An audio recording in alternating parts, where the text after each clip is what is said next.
Estás escuchando una producción de Lowpod.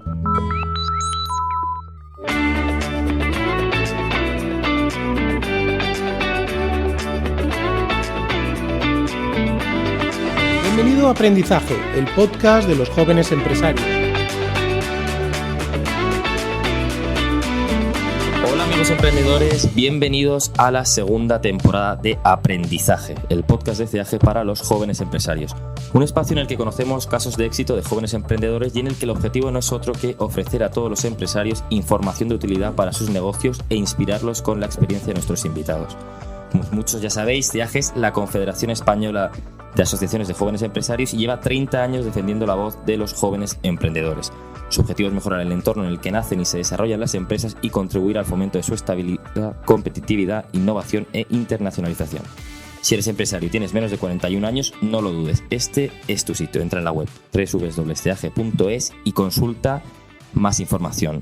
Mi nombre es Jorge Molina y hoy nos acompañan Hugo Rodríguez de Prada y Jorge Blas Bovil, cofundadores de Grosso Napoletano. ¿Cómo estáis? Gracias por acompañarnos. Buenos días. ¿Qué tal? Buenos días. Nos han recibido aquí en sus oficinas, unas oficinas muy chulas y oficinas que están aquí en Madrid y que representan lo mucho que ha crecido Grosso Napoletano en los últimos años y que representan también que es uno de los restaurantes del momento. Ya sabéis que Grosso Napoletano, bueno, y si no lo sabéis os lo contamos, ofrece productos artesanales y de máxima calidad y el fiel reflejo de ello es su especialidad, que es la pizza napolitana, que se cocina en un horno de leña de piedra refractaria construido ex professo en Nápoles por artesanos de cuarta generación.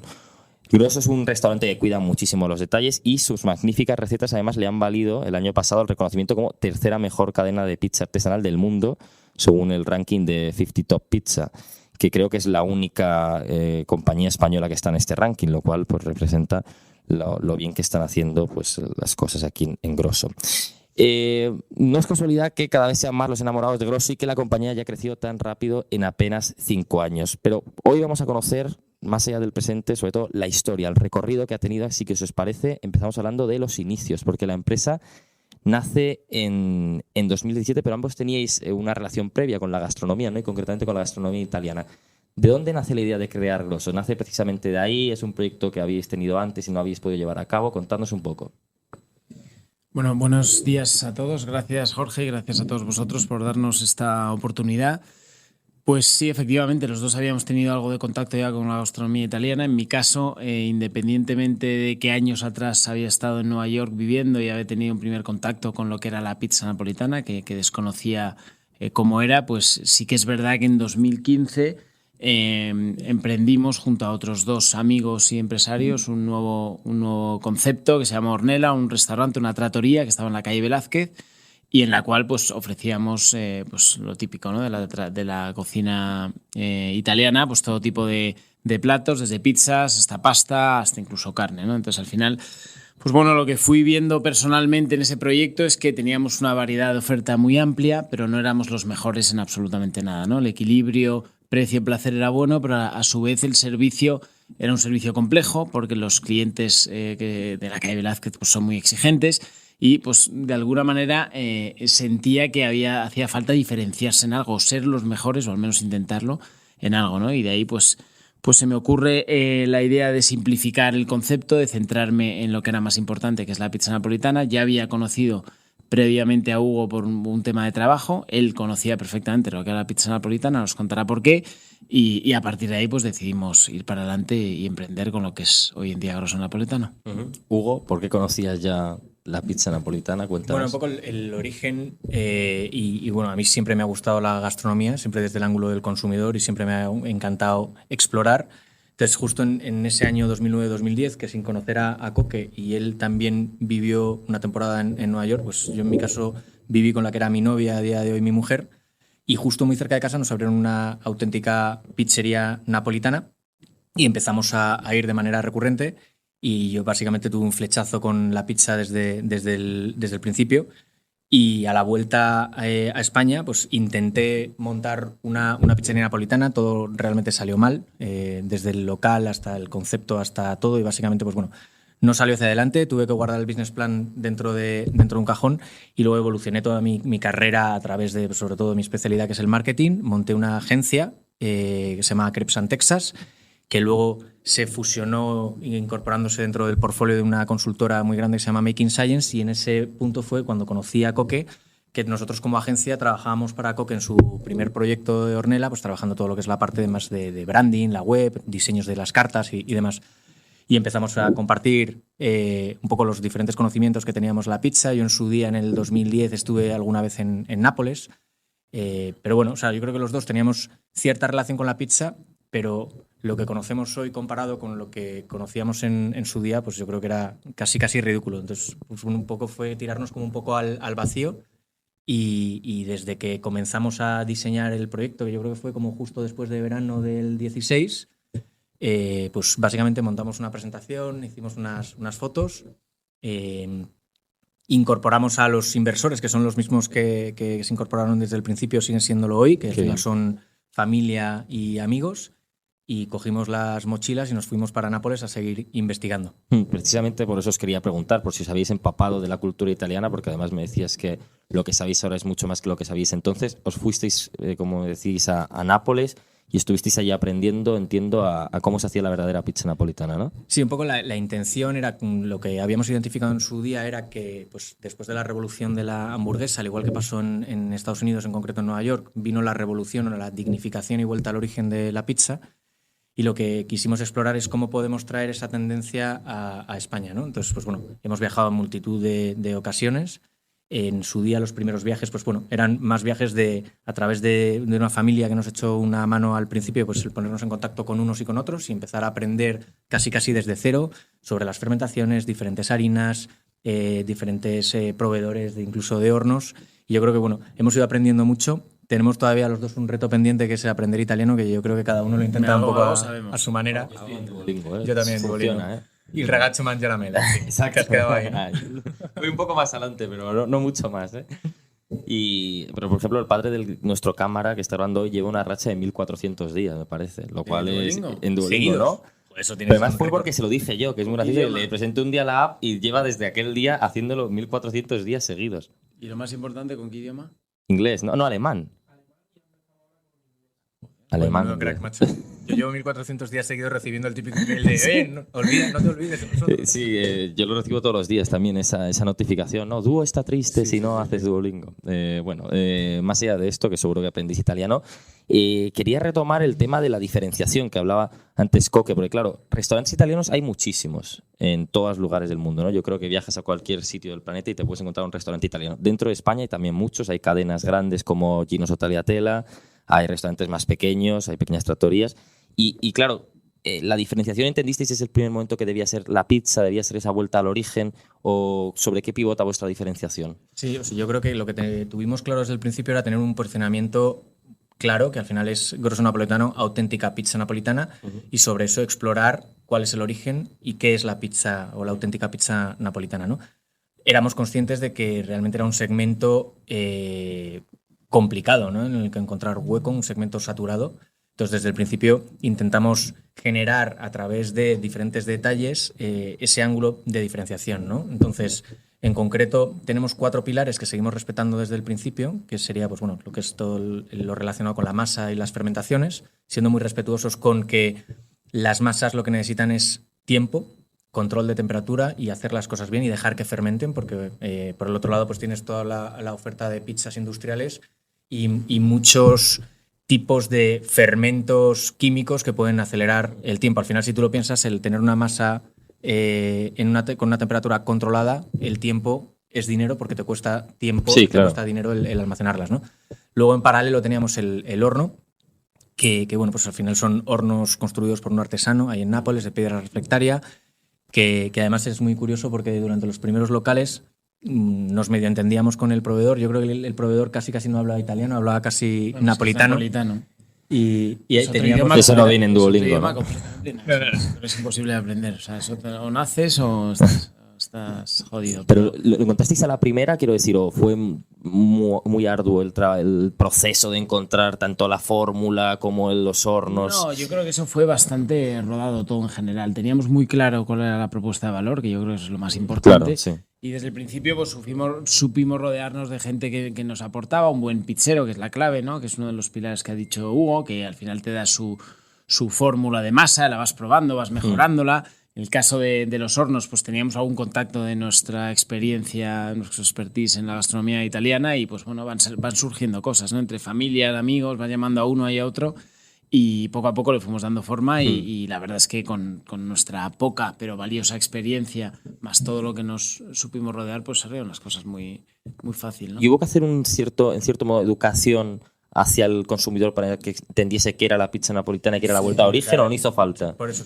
terminando un poco con los 4 pilares, ¿no? Que habíamos pasado por la masa, el horno de leña, que además el horno de leña luego dentro del layout de los locales es un ángulo muy importante porque es como el centro de todo. Es un horno que además en su día, desde el primer día, decidimos que queríamos que fuera un horno industrial porque nuestros hornos básicamente lo que no tienen es el revestimiento que suelen tener los hornos después. Y luego en paralelo todo el tema de ingredientes importados desde Italia a día de hoy 2 veces por semana para intentar encontrar lo más similar en cuanto a frescura del ingrediente que encuentras en Nápoles, encontrarlo en las diferentes ciudades en las que operamos a día de hoy. Y por último, el equipo, la familia, los pizzaioli, que al final son artesanos que vienen aprendiendo de generaciones.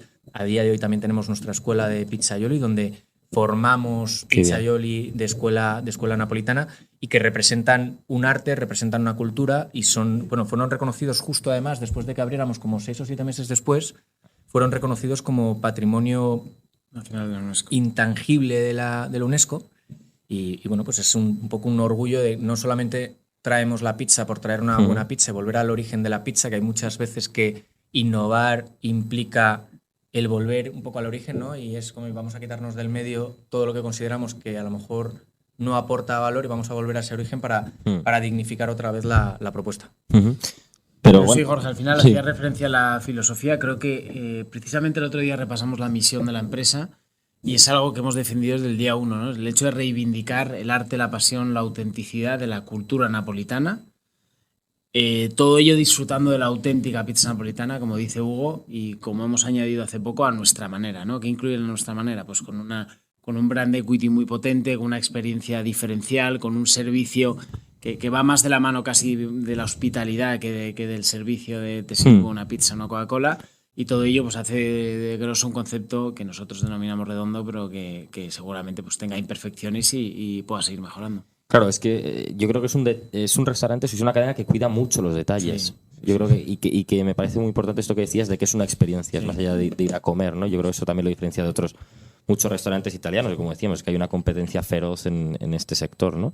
Es que la importancia hay muchas veces que está en el detalle y hay un ángulo en el que nosotros nos volvemos locos cuando queremos cambiar algo, pues tenemos que identificar cuál es el riesgo de cambiarlo, ¿no? En mi caso, por ejemplo, por poner un ejemplo concreto, trabajando en todo lo que es la parte de desarrollo de producto en I+D, pues hace unos cuantos meses hicimos una prueba de diferentes tomates. Nosotros trabajamos una base de tomate San Marzano y bueno, empezamos a hacer un test ciego como con 12 referencias y hay un momento en el que te vuelves loco, ¿no? Porque al final empiezas a probar pizzas. Siempre cuando hacemos pruebas de estas características para ver los ingredientes, lo hacemos con la pizza margarita, que al final, pues bueno, ves la calidad de la masa, la fermentación, ves la calidad del tomate, ese punto intermedio entre la acidez y la dulzura, y en paralelo la calidad de la fior di latte, que es la mozzarella de vaca, que le da el toque graso, ¿no? Entonces empezamos con 12 salsas y luego hacemos un test ciegos también con gente de la oficina, incluso con clientes.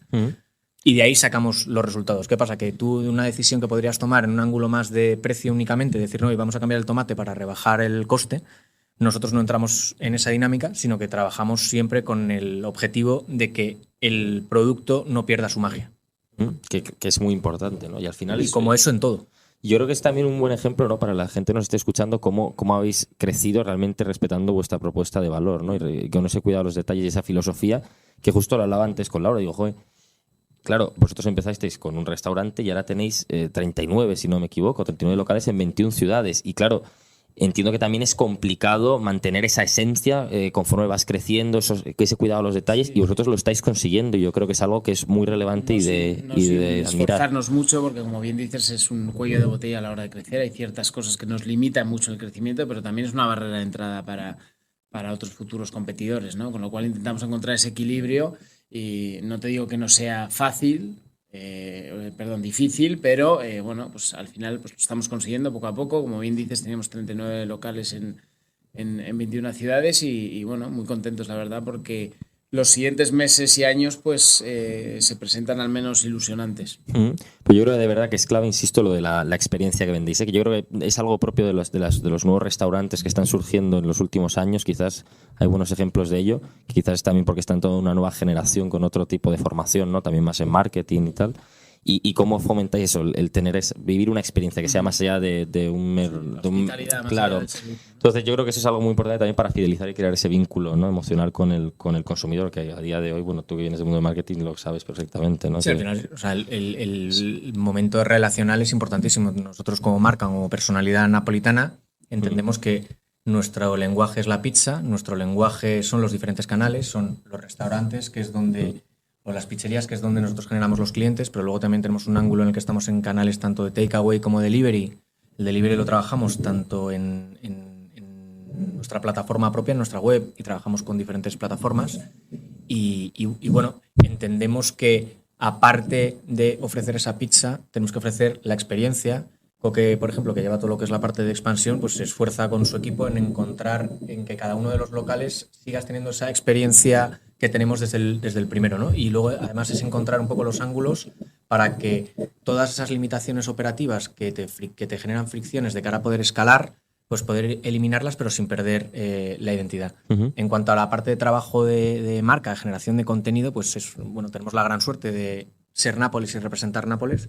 Entonces, bueno, utilizamos un poco ese ángulo para pues bueno, de esa manera, con esa personalidad napolitana, intentar generar el estar en el top of mind de nuestro público objetivo, para que siempre que pienses en una buena pizza te venga a la cabeza grosso, pedimos un grosso. Y qué importante es eso, además, eso como decíamos, ¿no? En un mundo en el que hay tanta competencia, y más en el caso de la gastronomía italiana. Hablabas precisamente de expansión, Hugo, que Coque decías que es el encargado. Ha crecido muy rápido, como comentábamos, y a nivel internacional, ¿tú crees o estáis preveyendo una expansión internacional a corto o medio plazo? ¿O estáis más centrados en una expansión nacional? Bueno, quedan todavía regiones de España por las que podéis llegar, es verdad, ¿no? que consideramos Portugal, en concreto Lisboa, casi como una extensión de España, Iberia. Pero la realidad es que este año hemos decidido, una decisión más estratégica, otra cosa, pues en centrarnos en saturar España a nivel nacional, especialmente las ciudades en las que operativamente somos más eficientes, como Madrid, Barcelona o Valencia, y tenemos un reto muy amplio por mejorar y ser más eficientes en lo que es grosso napoletano, sí, como empresa, y hemos decidido, pues, tal y como están las cosas, que la situación no es fácil a nivel macro tampoco, es una oportunidad para reafirmarnos en lo que tenemos entre manos, pero somos conscientes de que las cosas no están fáciles. Hemos decidido aplazar un poco la decisión de... Estáis asentando aún más las bases, ¿no? Los pilares, y luego ya... Y terminar de eficientar el modelo productivo. ¿Y esperabais una expansión tan rápido a nivel nacional? O sea, si en 2017 os dicen 6 años después vais a tener 39 locales en 21 ciudades. Tan rápida quizás no, pero si te enseñamos la presentación que decíamos, sí, que preparamos antes para los inversores y para ese primer viaje a Nápoles, ya teníamos ciertas referencias de grupos internacionales, y la intención desde el principio no era montamos una pizzería, sino era montar una cadena de pizza artesanal como tenemos a día de hoy. Yo creo que, bueno, pues con mucho esfuerzo y a la hora de tomar decisiones, de juntar un equipo que se ha ido consolidando también a nivel corporativo, porque en la oficina en la que estamos ahora mismo grabando trabajamos, que somos casi 60 personas ya, ¿no? Sí. 65. Y son grandes, las oficinas. Las personas son... Sí. De corazón y de cabeza. Intentemos de todo.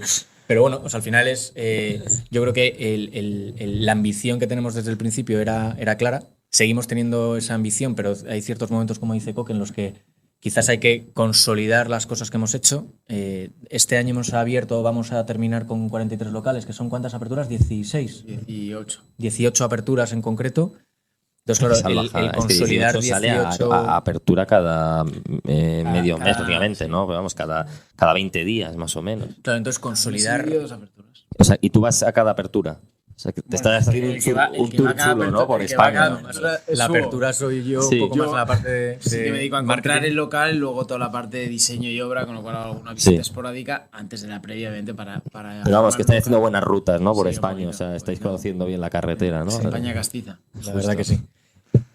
Pero bueno, o sea, un poco el punto también por tratar esa preocupación que tenemos todos, ¿no? A nivel macro y una potencial crisis de consumo, y pues cada vez hay menos dinero en el bolsillo, y nosotros tenemos que convencer al usuario de que nuestra propuesta es la propuesta adecuada, donde vamos a llegar a cubrir sus expectativas.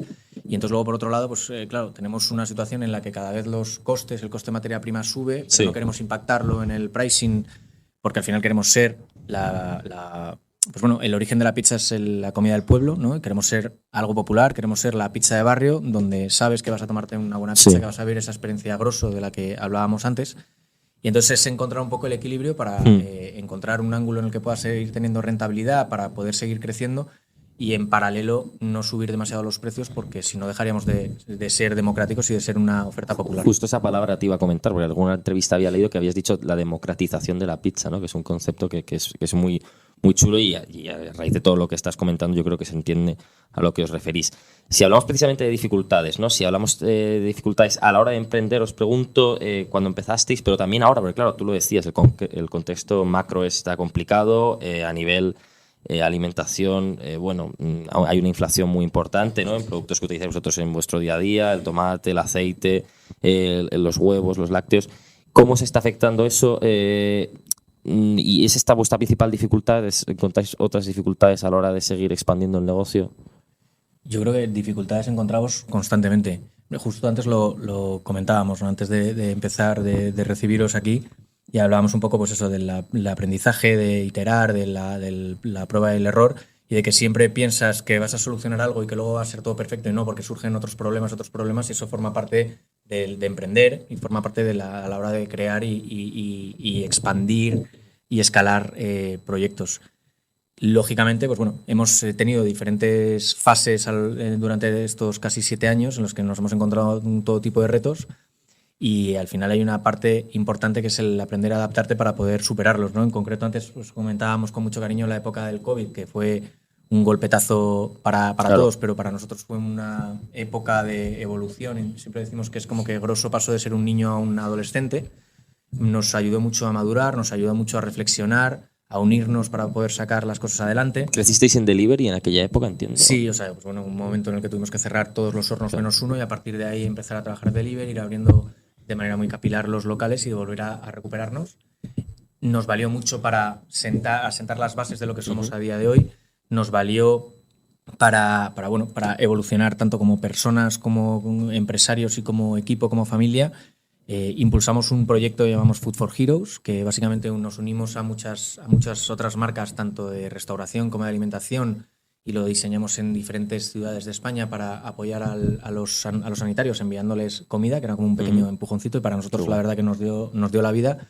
En paralelo estábamos 4 personas vaciando locales y limpiando locales, las masas de cuando tuvimos que cerrar de la noche a la mañana. Es que yo creo ya no nos acordamos quizás, ¿no? Pero es que fue un cierre fue increíble. Yo me acuerdo un lunes fue, vamos. En los momentos difíciles cuando sale el mejor de ti, ¿no? A mí nosotros, yo creo que nos sorprendimos de cómo reaccionamos todos. Realmente no perdimos en un momento la esperanza de volver a ser quienes pretendíamos ser antes del COVID. Es más, aprovechamos la oportunidad y no tuvimos miedo a nada. A mí me sorprendió cómo nos reuníamos los primeros días, sobre todo, y tomamos decisiones con una tranquilidad que suena un poco cínico decirlo ahora, pero es la realidad. O sea, que yo creo que a todos nos puso en nuestro sitio, y en nuestro caso se vio que éramos resilientes, que teníamos la capacidad de incluso sacar lo bueno de esa crisis mundial, y así se ha demostrado, ¿no? Yo creo que salimos muy reforzados de ese momento que, como bien dices, ya casi ni nos acordamos, y que fruto de ese momento pues llegó el concepto senza glutine, fruto de horas de trabajo en esos meses que poco había que hacer más que darle seguimiento a los equipos y mirar la televisión, y que a día de hoy es uno de los pilares fundamentales del crecimiento de Grosso, y se está posicionando como quizás, quién sabe, ¿no? si el futuro de Grosso Napoletano, ¿no? La oferta de sin gluten. Porque esto ya por desconocimiento, antes lo hablábamos precisamente off the record, que donde yo soy, en Majadahonda, el restaurante sin gluten. ¿Los restaurantes sin gluten tienen todo sin gluten o una parte sin gluten? Todo. O sea, básicamente la idea proviene de que teníamos como esa tarea pendiente. Sí. Desde que abrimos el primer Grosso nos llegan infinidad de mensajes pidiéndonos pizza sin gluten, pero por problemas de trazabilidad no podíamos ofrecer una pizza sin gluten dentro de un local en el que es todo gluten y en el que hay harina volando por cada rincón. Nos sentamos y decidimos hacerlo pues como considerábamos que había que hacerlo. Certificados por FACE, por la Asociación de Celíacos, y haciendo un spin-off de grosso napoletano, que es Sensaglutine di grosso napoletano, donde puedes encontrar todo lo que puedes encontrar en un grosso napoletano, pero sin gluten, todo sin gluten y certificado. El primer reto era encontrar la receta de la masa, porque al final justo la principal característica de la pizza napolitana es que encima tiene un índice gluténico mayor, por eso la elasticidad de nuestras masas, ¿no? Entonces empezamos a trabajar en la parte de I+D, luego encontramos concretamente el local que ha sido como un poco el alma mater de Sensaglutine en Fernando VI, tiramos un poco hacia adelante y evolucionó como si fuera la hermana de grosso napoletano. Y la verdad es que en esa ambición de democratizar la auténtica pizza napolitana y el poder llevar una pizza a todo el mundo, pues bueno, estamos muy orgullosos de poder llevar una pizza y que los celíacos puedan disfrutar, porque para nosotros la palabra disfrutar es importante dentro de la experiencia de grosso. Sí. Y siempre hablábamos de que, pues bueno, esa parte de cuando un celíaco va a un restaurante, pide un trozo de pan y se lo traen como si fuera un pan de hospital metido en una bolsa, y no queríamos eso, ¿no? Entonces el principal beneficio de diferenciación de Sensaglutine es que una persona celíaca puede ir con sus amigos, con su familia, y todos pueden disfrutar y no se siente diferente.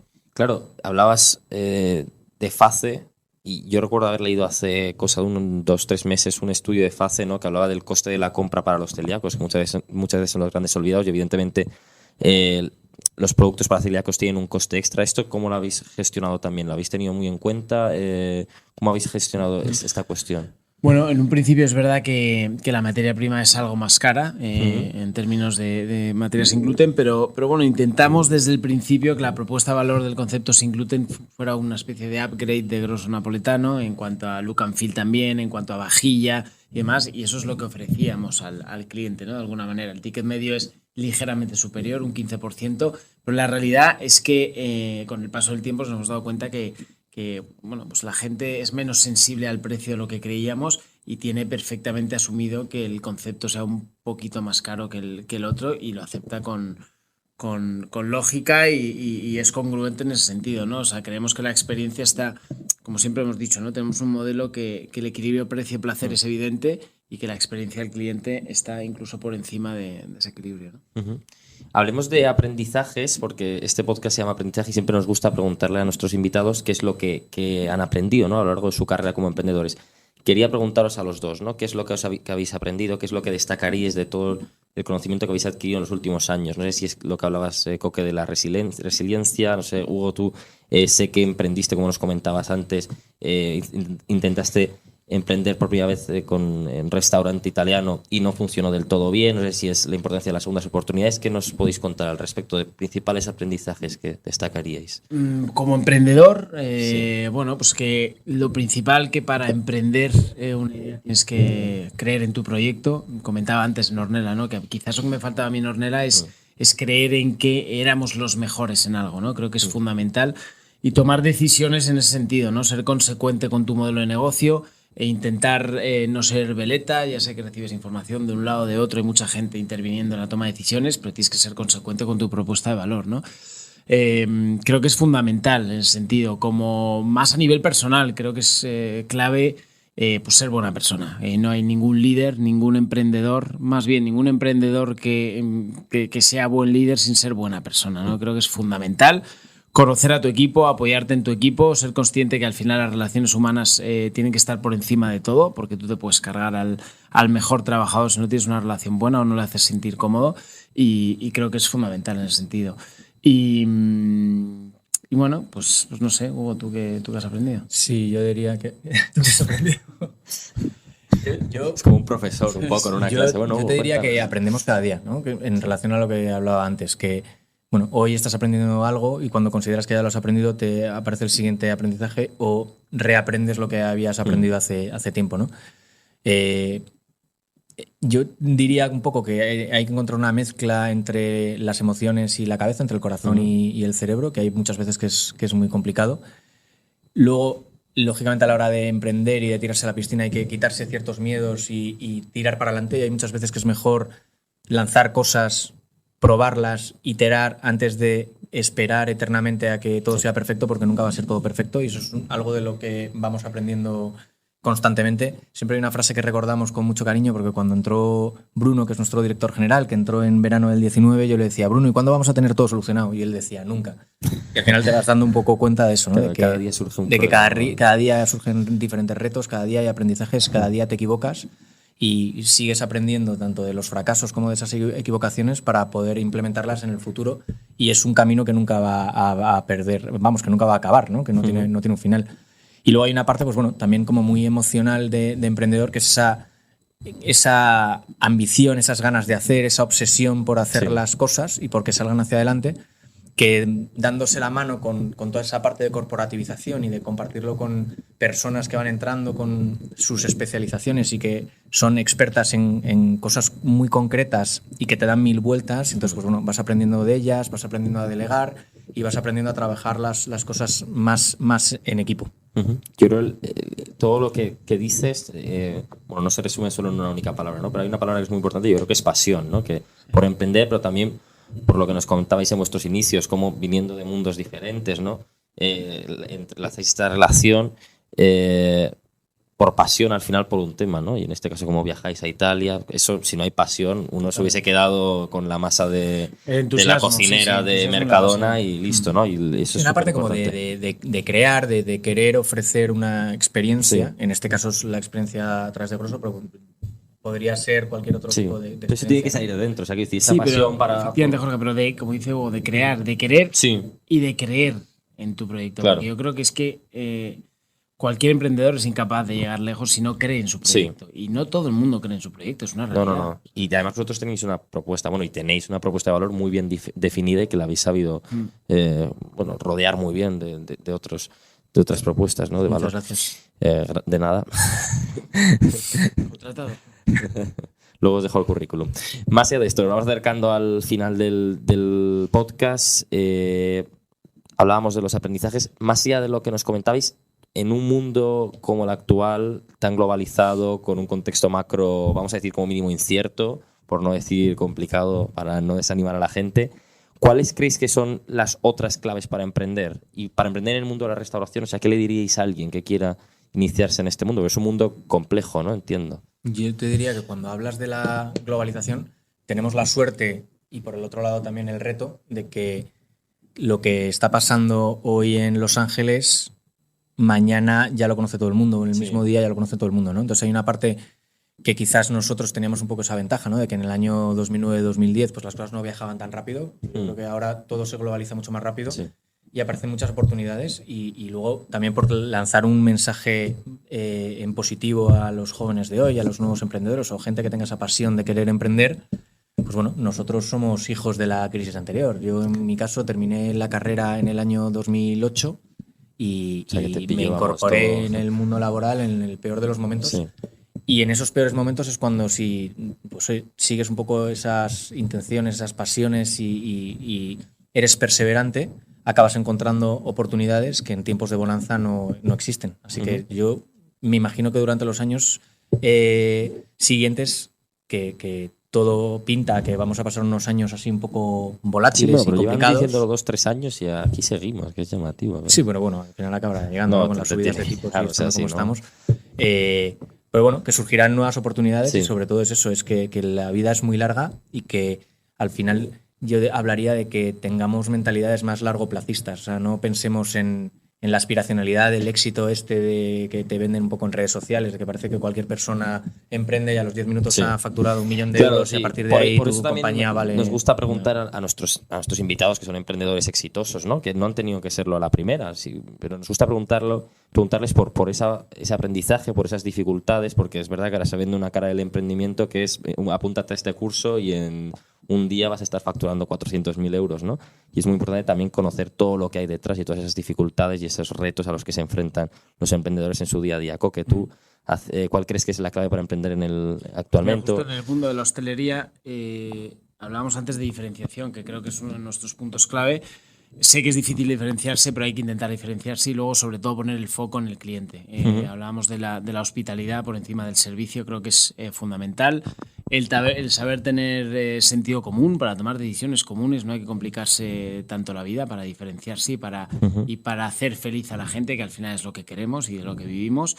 Y seguir sorprendiendo al cliente es el principal reto, ¿no? Lo hemos hablado últimamente que la realidad es que te puedes acomodar y dejar de lado a la persona que nos da de comer. Hay que seguir sorprendiendo al cliente, seguir trabajando porque la experiencia grosso sea diferencial y seguir en esa línea, ¿no? De alguna manera. Una última pregunta que os quiero hacer referente a la evolución de la cocina italiana. ¿Hacia dónde creéis que va este tipo de gastronomía, sí, restauración? ¿Creéis que va a cambiar? Al final, bueno, es algo que lleva con nosotros toda la vida, pero ¿creéis que puede pasar como hablábamos antes del mundo de las hamburguesas, ¿no? Ha evolucionado muchísimo en los últimos años y hay casos de éxito tanto a nivel nacional como internacional. Que yo hablaría un poco de un equilibrio entre la experiencia italiana, que al final hay algo muy importante dentro de la cultura italiana, que es esa parte experiencial que ellos hacen fenomenal, que va muy asociado con esa parte como de marca y marketing italiano que lo han hecho de una manera súper inteligente en los últimos 50 años. Y luego en paralelo es el volver al origen, que al final pues bueno, es el ángulo que hemos intentado transmitir nosotros con la pizza napolitana. Y en concreto estoy seguro de que van a aparecer un montón de conceptos, tanto en el mundo de la pizza como en trattorias, como en pasta dentro de la gastronomía italiana, que vuelva al origen, que de alguna manera se desindustrialice y vuelva a los valores iniciales. Tanto a nivel producto como experiencia, yo creo que la especialización, ¿no? Lo que dice Hugo va a ser el futuro de la gastronomía italiana y ya está siendo, ¿no? Es presente ya. Pues no sé si queréis acabar mandando un deseo, contándonos un deseo para el futuro que tengáis, a corto, medio, largo plazo, puede ser para dentro de 40 años, yo qué sé, lo que queráis, para dentro de 5, a lo mejor me decís, quiero tener una casa en el campo. Hace unos días, que también quiero tener una, ¿tú quieres tener una casa en el campo? Sí, yo también. Bueno, ahora con todos los una casa en el campo, ya que lo dices, pues vale. Vais por la 6 a altura de Zamora y dices, mira, aquí. Hace unos días, cuando diseñábamos nuestro nuevo plan estratégico hasta el año 2026, pues bueno, decidimos que nuestro objetivo era ser líderes dentro del mundo de la pizza artesanal, o sea, ser la cadena de pizza artesanal líder en el mundo, y es un reto muy ambicioso que no sabremos si seremos capaces de conseguirlo, pero el objetivo está ahí. ¿Coque? ¿A nivel empresarial o personal? Bueno, las dos si quieres. Bueno, a nivel empresarial, qué mejor que cumplir los deseos de Hugo, que son los míos. Y a nivel personal, pues poco puedo decir, suena atópico, pero tener paz, tranquilidad, ser feliz y salud. Por ejemplo, ¿te gusta el fútbol? Me gustaba hasta que el Atleti perdió la segunda final en Milán y ya dejé de... O sea, eres de Atleti. Sí. Por ejemplo, un deseo podría ser que ganase la Champions. Puede ser, sí. Y a nuestro querido Yago Gabra también es del Atleti y ayer me decía, no... Se me ha pasado un poco la fiebre, pero te lo compro. Esta otra vez tenemos a Rafa y dice, yo a esta no voy, que quiero ir a ver al Atleti contra el Celtic. Joder, vale, bien. No, pero sí, hay que ser una persona y va a ir. Y yo hablaría también, que lo comentamos también en estas jornadas que tuvimos de diseño de plan estratégico, de disfrutar, ¿no? Según vas creciendo y los proyectos van creciendo, pues es no perder ese foco en que disfrutemos, en hacer disfrutar y en todos disfrutar de la superoportunidad que nos hemos encontrado en la vida, que es Nápoles y la auténtica pizza napolitana. Y de ahí, aquí, en las oficinas de Grosso Napoletano, calle Puerto Rico, creo que es, ¿no? Bueno, se entra por detrás, que hemos estado nosotros un poco perdidos. Nosotros la somos verdad así, que hemos tenido que dar un poco vuelta, pero oficinas en las que trabajan 65 personas, según nos decíais, unas oficinas muy chulas, con mucho detalle, mucho cuidado, como representan todos sus locales. Yo creo que es la metáfora perfecta el reflejo perfecto de lo que es la marca y lo mucho que ha crecido en apenas 6 años. Hugo Rodríguez de Prada, Jorge Blas Bovil, muchísimas gracias por habernos acompañado y esperamos poder volver a entrevistaros en 2-3 años y que en vez de en 21 ciudades estéis en 210, por ejemplo. Muchas gracias. Número, ¿no? Yo diría que la siguiente, si os parece bien, que sea con una pizza y una cerveza, ¿no? Vale, sí. Ya que habéis conocido las oficinas, la siguiente que sea en un local. Eso sí, ya sabemos dónde va a ser. Pues muchísimas gracias. Muchas gracias.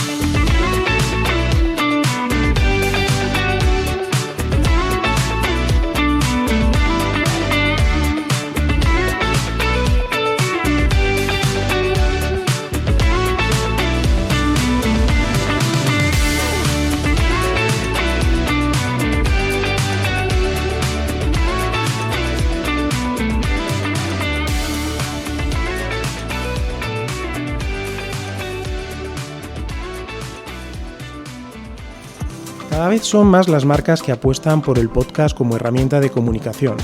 Pero, ¿qué ventajas tiene? Con un podcast le hablas al oído a tu cliente, estableciendo una conexión más directa, cercana y emocional. Un espacio de diálogo que crea comunidad. Aumenta también el recuerdo de tu marca y tu credibilidad. En Lowpod te queremos ayudar. Somos una productora que impulsa tu comunicación a través de la palabra. Para más información, visita nuestra web lowpod.es o escríbenos a contacto@lowpod.es. Apuesta por el podcast, apuesta por Lowpod.